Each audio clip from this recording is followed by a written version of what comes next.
Welcome to Education Perspectives. I am your host, Liza Holland. This is a podcast that explores the role of education in our society from a variety of lenses. Education needs to evolve to meet the needs of today and the future. Solving such huge issues requires understanding. Join me as we begin to explore the many perspectives of education. So we are happy to welcome today Marcey Ansley. She is nearing her 13th year as the Executive Director at the Hearing and Speech Center. In addition to this role, she has worked in nonprofit leadership for nearly 30 years at local, regional, and national organizations like Arbor Youth Services, the American Red Cross, the Alzheimer's Association, and Hospice of the Bluegrass. Marcey and Erik, her husband of 26 years, are both transplants to Lexington, Kentucky. She is originally from Warren, Ohio. Marcey's most important role is being the parent of a child, now a young adult, with hearing loss, Alexander Ansley. He is her daily inspiration as he is the poster child for early intervention. She is an active volunteer within the Episcopal Church community. She is a sustaining member of the Junior League of Lexington and was the president in 2011. She has volunteered with many local organizations and school-based groups and is currently a member of the A.G. Bell Association, the treasurer of the National Association of Hearing and Speech Centers, and she is on the board of Big Brothers Big Sisters of the Bluegrass. We welcome Marcey. Welcome, Marcey, to Education Perspectives. I'm so excited to have you here today.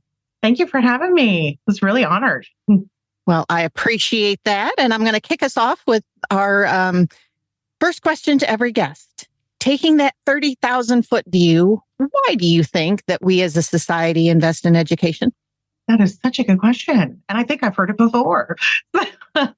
But fundamentally, I think investing in education is truly an investment in our future. Without having some method of a foundation for our children and even adults for social growth, for personal growth, in order to help our society to move forward, either through technology and advancements, I feel like we have to have that foundation for our future. Good answer.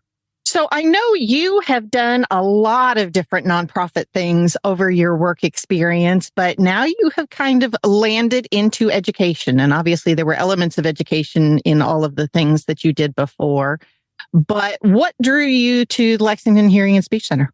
Well, I always feel like I'm kind of education adjacent, in my role. And overarchingly, the Hearing and Speech Center, as you intimately know, has been part of our family's journey for the last almost 23 years.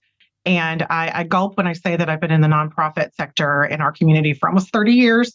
But so when this opportunity arose, it was my dream job. I wanted to work at an organization that truly, one, not only impacted our family's life. A little backstory, my son, or our Erik and I's son, Alex, will be 23 in December, and he failed his newborn hearing screening. We were very lucky in Kentucky at that point. They had just passed regulation that required newborn hearing screenings literally 5 months before he was born. So we were able to get that diagnosis very, very early on. And we started here as a family when he was 2 months old. So I've been able to not only live through him, every aspect of our organization. So from our speech language clinic and audiology clinic, and also the early education. So I've got to witness it as a parent first, and became actively involved as a volunteer with the organization.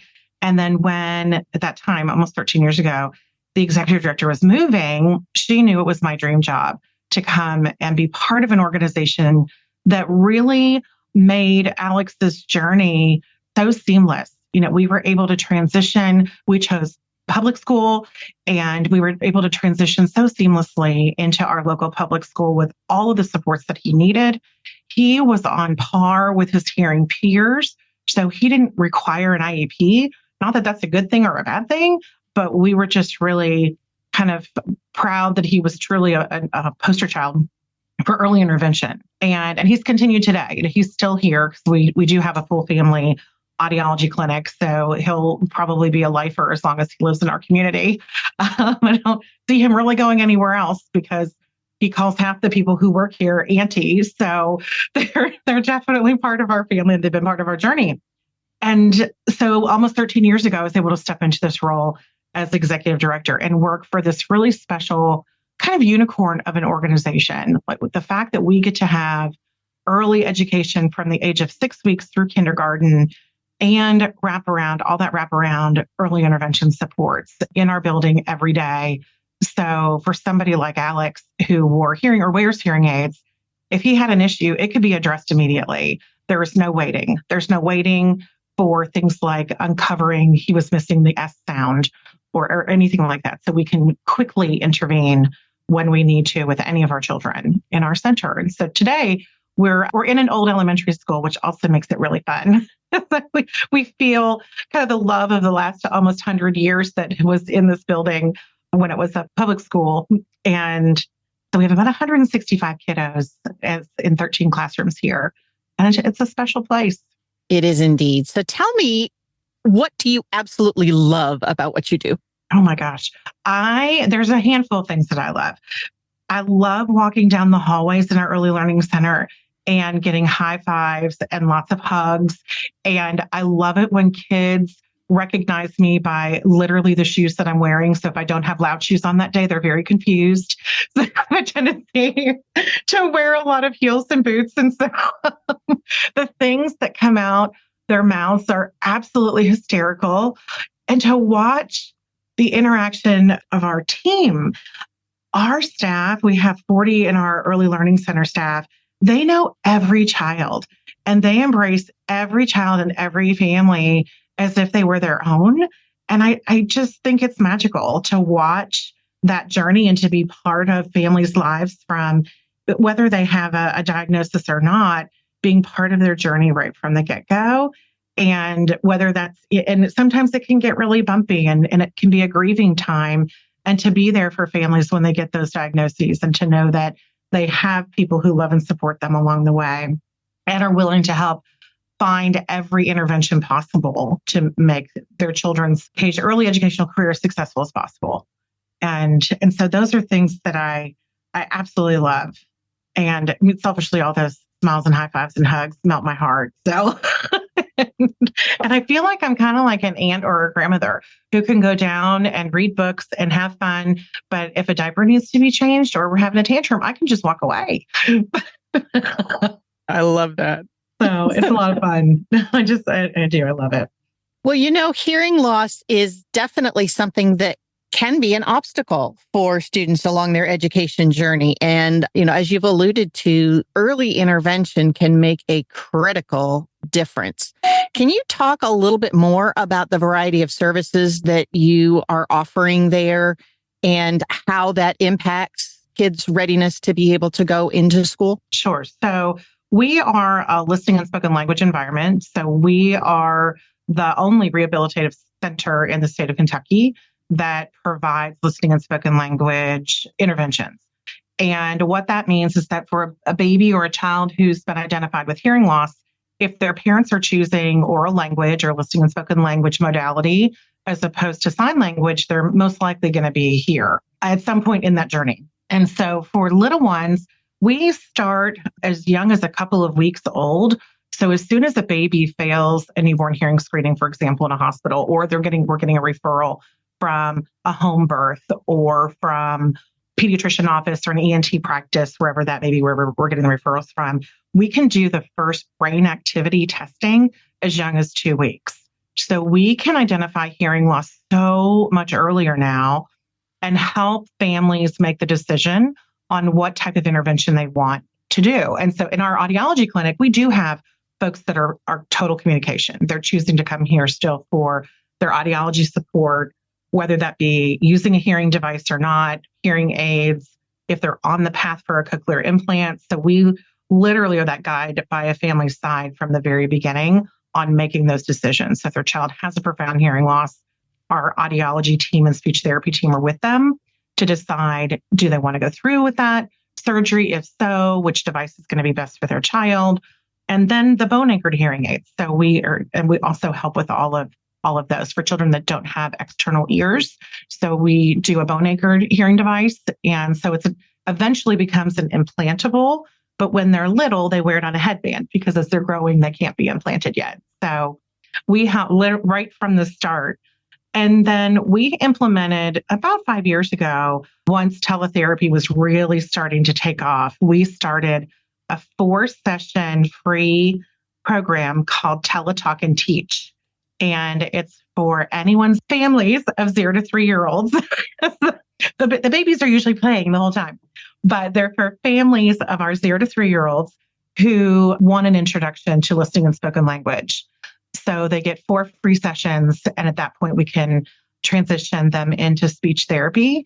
And we can start, speech therapy as young as a couple months old, because we want to build the listening component, which then builds the auditory brain portion for kiddos with hearing loss, which is directly related to reading. So that's why we start all of this so early with our kiddos with hearing loss, because it's all a direct linkage. Our auditory brain is a direct linkage to our literacy foundation.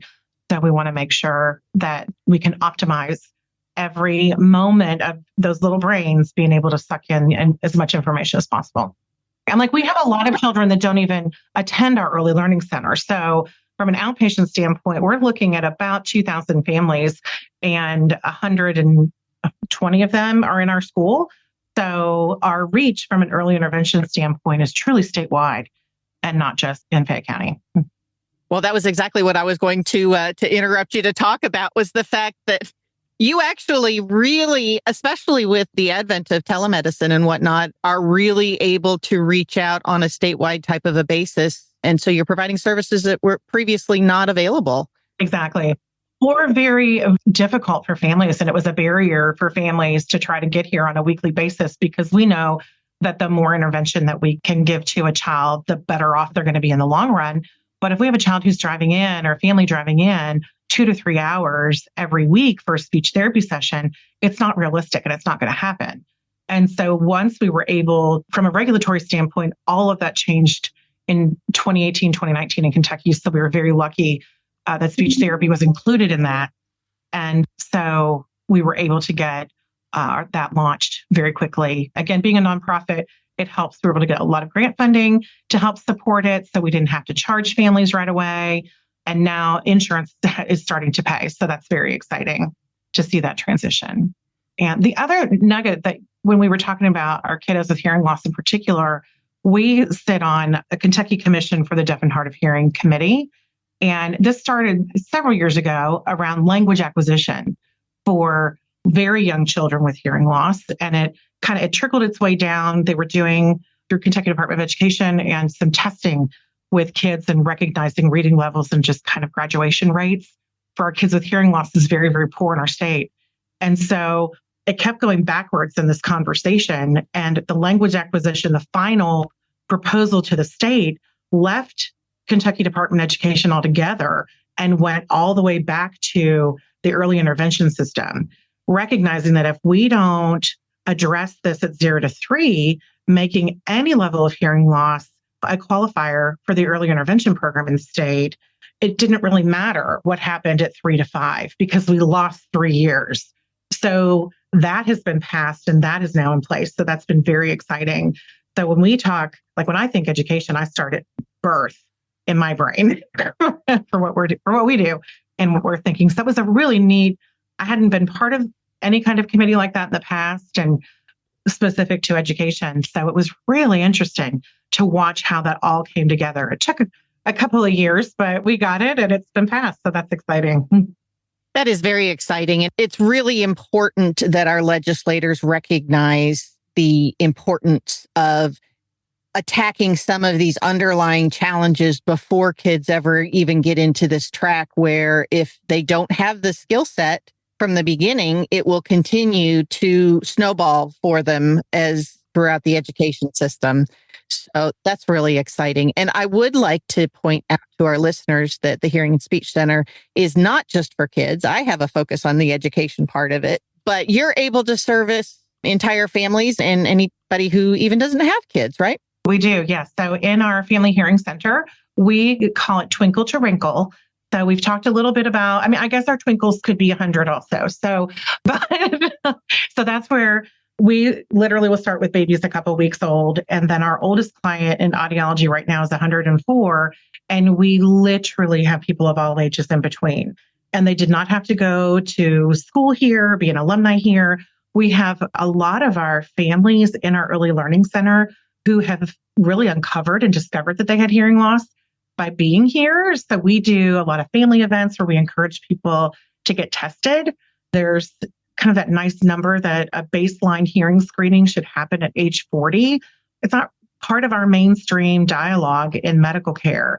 And it really needs to be. Like, shame on us in audiology land that's not talking about it enough, I guess. But because our hearing really impacts our entire body system. So when we're going in to check things like our eyes and our blood pressure and our cholesterol, we really should be getting that baseline hearing test every year from the time we're 40.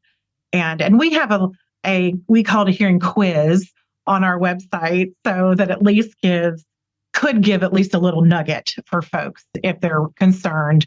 And it's a starting point. We, of course, feel like everyone should go in and see an audiologist to get that testing, because it is a medical intervention at that point.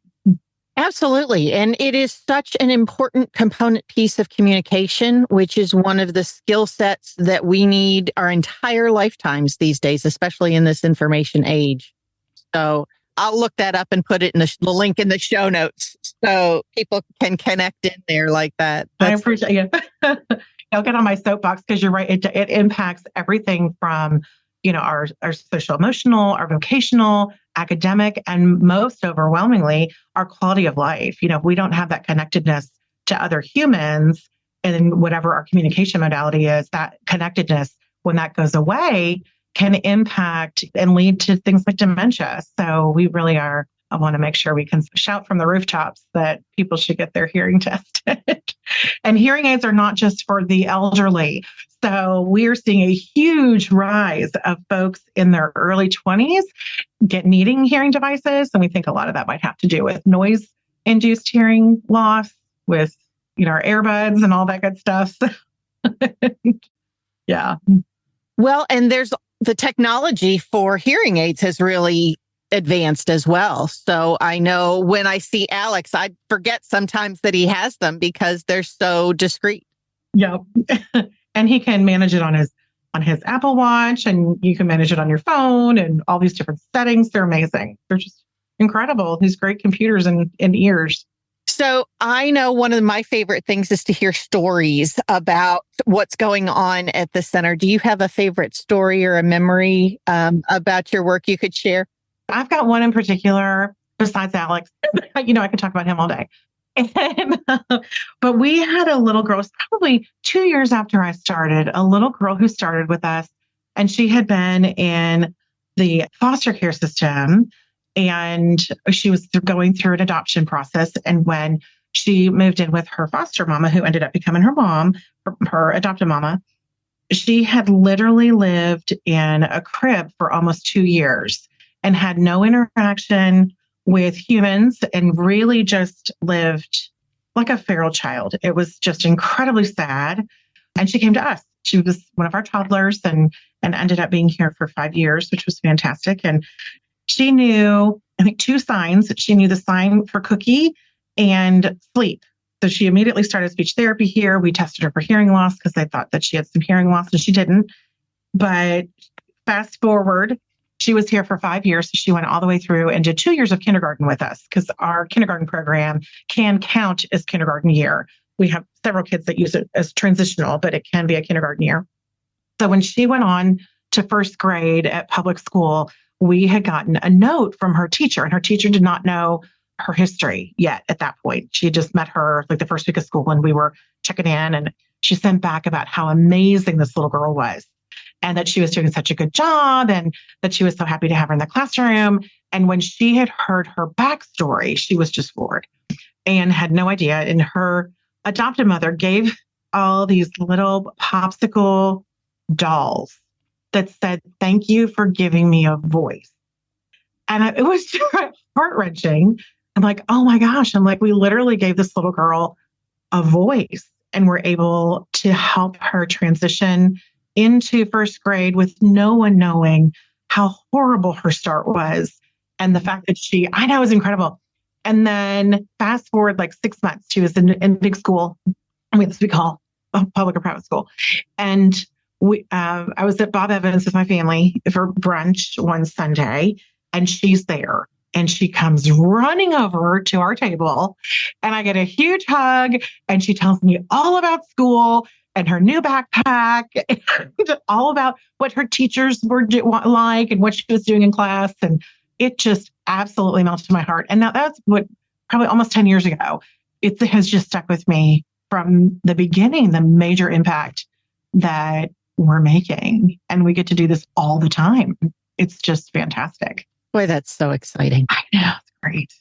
So going from the highest high, tell me a little bit about the challenges and obstacles that you face. Being in an early education environment, one of the largest challenges, I think, for us is society truly recognizing the importance of early education and that it should start before 3. And I feel like that's huge.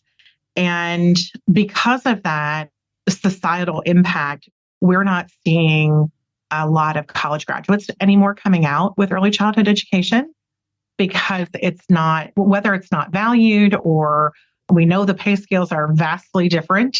And so the rising cost of living in general is maybe not causing folks not to go into the field. But I think the fact that it doesn't get the kudos that I think it deserves. And our 0 to 5 teaching staff are rock stars. They are really the foundation for making sure that all of these little ones know how to go on to school to be successful. And if we can't support our 0 to 5 educators and education, then what's going to happen once they hit 5? And we saw that massively after COVID. And it was real. We heard all of these stories about kindergartners coming in passies and not potty trained and not knowing their alphabet or colors or ABCs or reading. And so we know that there's a massive impact with early education. I think that's one of our biggest challenges is as a societal look at, it's not daycare. This is early childhood education. It is not the same. We are here to, if you choose a true, 5-star program, this is a private school getting you the education that your child deserves. And that should be accessible for anybody who wants it. And so that's the other piece is the accessibility, because there's not public funding for most of this currently. It really becomes a federal, state, and local issue. Talk about universal preschool, pre-K, I think, too, because while that sounds great, at the end of the day, we already have that in place. We've got early start, early Head Start, we've got Head Start, and they start at 3 and 4 years old. But what about our 0 to 3s? And those programs are only 3 hours a day. They run in a school year, and they're not even all school year long. So while that sounds wonderful, most families today don't have the luxury of having a child in school for 3 hours a day and that being it. Most families need an environment that's going to be 7:30 to 5:30, 6 to 6, or something even vastly different. And so I think investing in quality early childhood education is key for us to be able to have a robust workforce moving forward, to be able to support, our quote unquote working poor now, to be able to make that entire system easier for them to access high quality early education is critical. I agree with you wholeheartedly. And I think that speaks to even the larger issue of we're the only advanced society that doesn't really invest in childcare, much less some of the early school types of things, because it really is a global societal issue. And I had the opportunity to do some consulting in the area of early childhood education, and the amount of learning that happens before they ever reach school is absolutely phenomenal. And, as a parent, I kind of went, I almost am glad I didn't know all of this because it is so high stakes. It's just. I sit back and I'm amazed, and again, going back to stories for a second, we had a 3-year-old in our, this is several years ago, And she was talking to her grandmother, who was a physics professor at UK. And this little girl had cochlear implants. And her grandmother was driving home one day. She's like, oh, look at those pretty birds. They're in V formation. And she's like, Tutu, they're migrating south for the winter. And she's like, she knew migration at 3. Right? I mean, and that's what's happening in high quality educational environments. Like, we are truly preparing the next high school, college graduates now, or trade school graduates, all of the above today. And we don't get this world of early education, I don't think gets the credit it deserves for the work that's happening from that 0 to 5.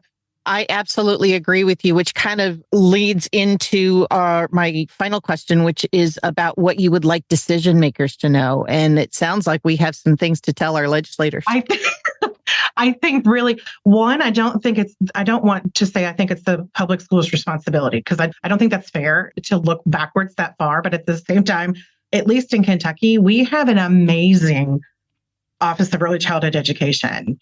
And being able to invest through that system, which, again, we've seen it happen. It's been going on through ARPA funding. And so we know it can exist. How can that be strengthened? Because we're getting to a point where there's a couple of things happening.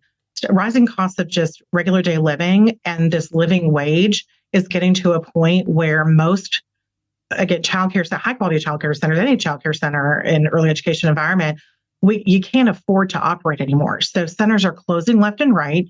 There's a huge demand because more and more people have to have either dual income or single income or multiple jobs. So we know it's a critical component to society and to our economic workforce. Without this layer, things are going to crumble. And so we have to start figuring out how to invest in these programs better, into our programs like ours better.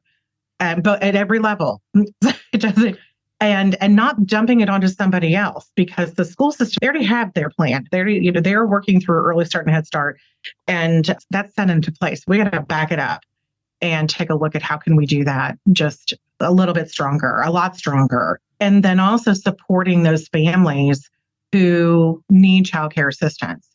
So the process to get that right now, I'll give you again a story. We've had a family who has been on it for several years on childcare assistance. They terminated her in June for we don't know why. And we are now in September. She's still not back on. And this is a family who's been on it for years. So we, being the center we'll keep her child here for as long as we can and help her advocate along the way to get what she needs. And so I don't think legislators know what's really happening boots on the ground. And so while we have all these beautiful systems, quote unquote, in place, they're not working, and they're not working for our workforce. And so then it just forces people to potentially quit their job and have no income. Then what? And then that child's at home doing what? Nothing, potentially. So there's just a lot of different layers to what needs to be solved. Yeah. Yep. I like that you point that out. There's no use in finger pointing. It's a situation that we have, and we need to rethink how we're approaching things to be able to, keep what works, but, add on, tweak, change, eliminate, whatever it happens to be to better meet the needs of our students and our society in general. Right. Absolutely. Oh God, this has been such a great discussion. Thank you so much for having me. This has been great. Well, super. I appreciate it so very, very much. And as I mentioned, I will go ahead and put the link to the center's website in the show notes. So if people are looking to maybe take your little quiz or find out about the great services that you have to offer, that they can do that as well. And please do read the show notes too. Great quotes and podcast shout outs and all that kind of stuff for Marcey. So thank you so very much. Thanks, Liza. I appreciate it. Appreciate you. Thank you so much for listening to this episode of Education Perspectives. Feel free to share your thoughts on our Facebook page. Let us know which education perspectives you would like to hear or share. Please subscribe and share with your friends.